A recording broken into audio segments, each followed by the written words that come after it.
Good morning, Griffin. First of all, we want to thank you for taking time out of your busy schedule to meet with us and get caught up. We're thrilled to have the opportunity to meet you again. We actually made a point of going over and talking to you after the show. I think we probably gave you a business card, but you did a great job in that. Thank you. You and Madison. It was great. Was that at the Vinyl Lounge? Is that the one you were at? I believe so, yes. Okay, I could not remember for the life of me where that building was. We went there a couple of times, but yeah. So it was a great venue, really a great little venue, right? First, we'd like to congratulate you as you're up for 2 awards tonight. Fan Choice and Album of the Year. Which one would be more special to win? I mean, they're just so different. I mean, the Album of the Year is something that I'm very much involved with, right, from making the record. But the Fans' Choice is something I have no control over, and it's just everyone else. It's true. So I think they'll feel very different if I won either one. But yeah, I'm just excited to be nominated. We're excited that you actually came here. This is awesome. Yeah, I'm excited too. It's my first CMAOs. Really? I've never been here before. So I think it's our 11th. Yeah, I think so. Yeah, we started our own media thing like about 6 years ago, just because we're such big fans of Ontario country music, and we have so much talent here. It's incredible. We were thrilled when we found out you were actually from Ontario. Because I thought you were like a Nashville boy. No, I'm from Pickering. I know. Crazy. That's awesome. We'd love to hear a little background on how you got into writing music. Like, have you always wanted to be a musician for as long as you can remember? Yeah, so my dad was always in bands when I was growing up. So, like, a lot of my childhood was going to see him play, like, gigs and stuff like that, or going to band practice and that kind of thing. So it was always a cool thing in my mind. And he was always, like, pretty adamant about, like, if you want to make music a career, you really have to write your own songs, you know, or you'll just be playing bars and stuff forever. Covers, So, I started writing really terrible songs at a pretty young age. You got to start somewhere. Yeah, I got a lot of bad ones, and I just kind of stuck with it. And it was something I really just did by myself for a long time until I started writing, professionally in Nashville. That's awesome. And it's definitely one of my favorite parts about making music. Like, it's the slowest version of making music.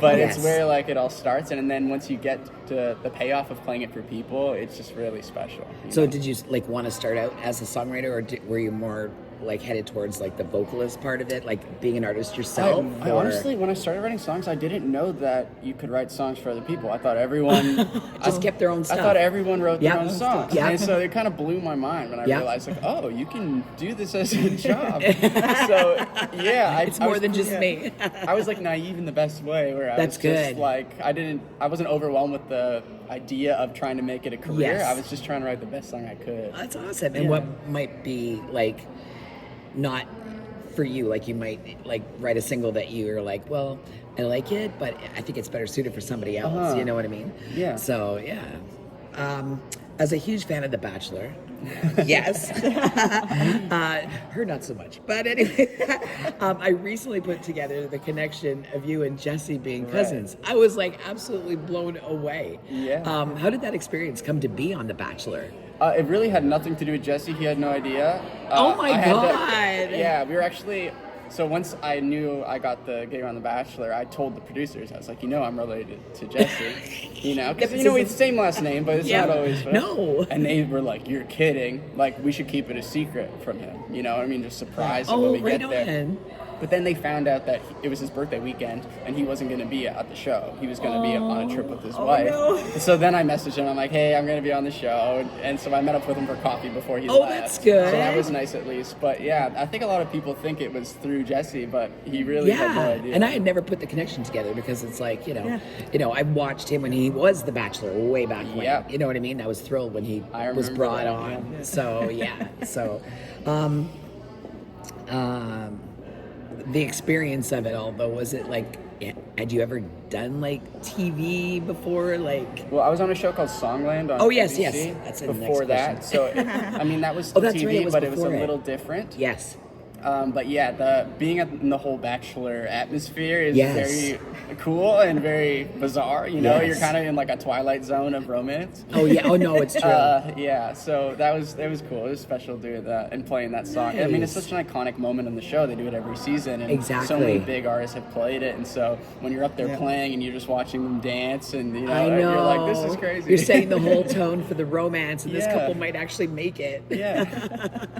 That's awesome. What's your biggest hobby or interest outside of singing, songwriting that you enjoy doing in your downtime? So the thing I do most in my downtime outside of music is I coach a high school rugby team. So I volunteer Wow. for that in Nashville. A lot of my background's rugby in Canada, and then I went to school in Ohio to play rugby. So I love the sport a lot, but you know, I can't be breaking any bones and fingers. No. and plays music. So I was no. like, how can I still be involved? So I got involved with the school that's like right outside Nashville, and Cool. yeah, so I do that a couple So times a week, and we cool. travel all around. We take them to tournaments, and yeah, it's really That's a fun. great way to spend downtime. You know what I Yeah. mean? Exploring the other side, and you know, that's awesome. Yeah. Being able to influence somebody in Yeah, a different, and a totally nice different break, way. right? Yeah. And I Yes, mean, I'm sure 'cause you that need a mental love what break. It's one of the You few do, times but- in my week where my brain is not thinking about music at all. No, Yeah. exactly, and you need that. You need that. Totally. That's awesome. Well, congrats on winning, having the winning song on Songland. Obviously, Florida Georgia Line recorded it. What made you decide to re-record it and release it yourself? Well, I think like I had been writing for a couple years before that, but I think that was the biggest, you know, public sort of moment where people kind of got to see what I've been doing in Yes. behind the scenes. Yes. And it was such like a big part of my story, Yep. you know? Yep. And yeah, I just really thought it would be fun to try to reimagine it and, you know, take a crack at it. I mean, FGL did a great job Yes, with it. yes, But I was yes. like, how could I make this different and make it my own? And so it was like a fun little challenge. I like your version better. But anyways, Thank you. I won't tell them. I know, thank you. That's okay. They broke. When you, sorry, I lost my train of thought with her. Was it a hard process to watch them kind of cut and splice your song in front of you? No, not really, because as a songwriter, like when you're writing with You gotta artists be all the open to time, it's not really your song. You're trying to help them write a song for them with your skill set. You know it. what I mean? So you kind of detach yourself by the idea of like, this is my baby. And I Yes, just want it to exactly. be how they like it. Exactly. So, You yeah. want to adopt it out to a good home. Yeah, exactly. It's like you have a little song kit and you're trying to, you know, Yeah. That's awesome. We know you're originally from Pickering. What made you decide to up and move to Nashville, and how long have you resided there? So, when I grew up, I listened to a lot of different types of music, and mostly what my dad listened to. But when I moved to Ohio to play rugby there, I was in the Midwest, right? And since I was a Canadian, it's hard to get a job there on your student visa. So Yeah. I just had the idea that I'm just going to start singing around and just try to make money and pay for my rent and everything doing that. So all the songs people wanted to hear was all country music. So it Yeah. really set me down this rabbit Yeah, hole yeah, yeah. of country music, and I kind of it's discovered a very it a little open genre. later. Very open totally, genre. and there's so much to explore. Yeah. And, you know, and then I just got into the songwriting of it really quickly, and my kind of sound started morphing and following in the country. And so I heard about Nashville. Obviously, I had never been before. Oh, boy. But I had it in my mind. I was like, I need to get to Nashville. I need Yeah. to get to Nashville. So I moved home after I graduated, and I was working at a restaurant and still writing songs. And luckily, some of my songs, you know, made it into some of the Right people's ears hands? of people in Nashville. And I think it took me like 10 months of serving fajitas until I kind of got the call that said I could move to Nashville. And so I moved there the beginning of 2019. Oh, and so I've been there for wow. about 5 years now. And yeah, been there ever Wow. since. That's awesome. That's Yeah. awesome. I always like to hear the reason, you know, like Yeah. the backstory. Exactly. Everyone has a Exactly. different Yeah. journey of getting there. but, Exactly, yeah. and it's hard when you first go because all of a sudden it's like, okay, I'm this little fish in this big pond here, and it's just like, Totally. how do I stand out? You know, And what I mean? everyone's so incredible. Yes, It's very overwhelming yes, when you get it really there. is. Just walking Broadway and listening to all these bands playing, it's just like they're all waiting for that break, and you know what I mean. Yeah. So, how do you decide what songs that you've written will go to other artists, and how do you decide which ones you're going to keep? Yeah, so sometimes, I mean, you write them with the artist. So Yeah, it's that's kind of in true. your head that that's what you're doing. You do a lot of that? Yeah, I do Networking that a with other- lot. COVID, I think, started for a lot of people, whether they were Yeah. doing it on Zoom or whatever. Yeah. You know what I mean? It really became a big thing. Yeah, so I'd say like half the time I'm doing that, and half the time maybe there's no artist in the room or it's me. And so Yeah. it's more like open-ended. But I mean, it really depends on the topics of the song. Sometimes you're talking about something that really only relates to you. Yeah. You know what I mean? And it's Yeah. kind of, And that's it's for personal. you. You want to keep it for yourself. Yeah, and sometimes you don't even have a thought about where it could go, and then you hear someone's interested, and you're like, that's actually perfect for them. You know what I mean? Exactly, And I think it exactly. just stems from like you want the song to have the best journey it can, Yeah. and be told the best way it can. Yeah. And so it really just makes sense sometimes, and I don't know how to explain it other than No. that, where you're like, this makes sense. Yeah, because every It makes song sense is for me, different. It makes Every sense for song is them. so different. Yeah. Yeah. If you had a 5-year plan, where would you see yourself in your career and personally down the road? Oh wow. Well, right now I'm working on another record. So Oh, good, good. So yeah, hopefully I can get that out soon. I'd love to get that out and play more shows. I'd love to do a headlining tour. I'd love to come back to Canada more. I played Yes. last year. I played like 100 shows in America, and I Wow. need to come back here and play some more because I did a tour with Mackenzie Porter here. Yep. And I've done some like festivals and stuff, but I miss home. So I'd love to come back to Canada some more. Good, good, good. Is there any artist or songwriter in particular that you would love the opportunity to sit down and write with down the Oh road? wow! I mean, there's so many. I would love to write with a bunch of people that aren't, necessarily country Nashville writers. Yeah. Just to see what Just that would be expand, yeah. like. John Bellion, I think he's incredible. I was listening to him today on the car ride in.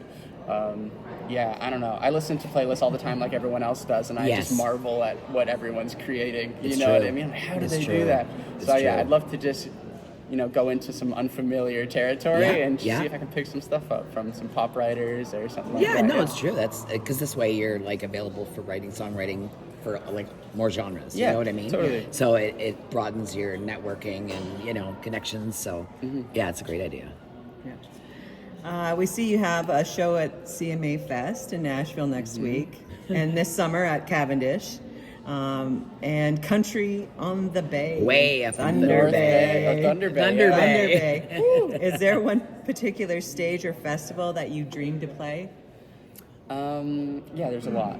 I mean, I'm really excited to go play in Cavendish. I've heard incredible Yeah, things. yeah. So that should be really cool.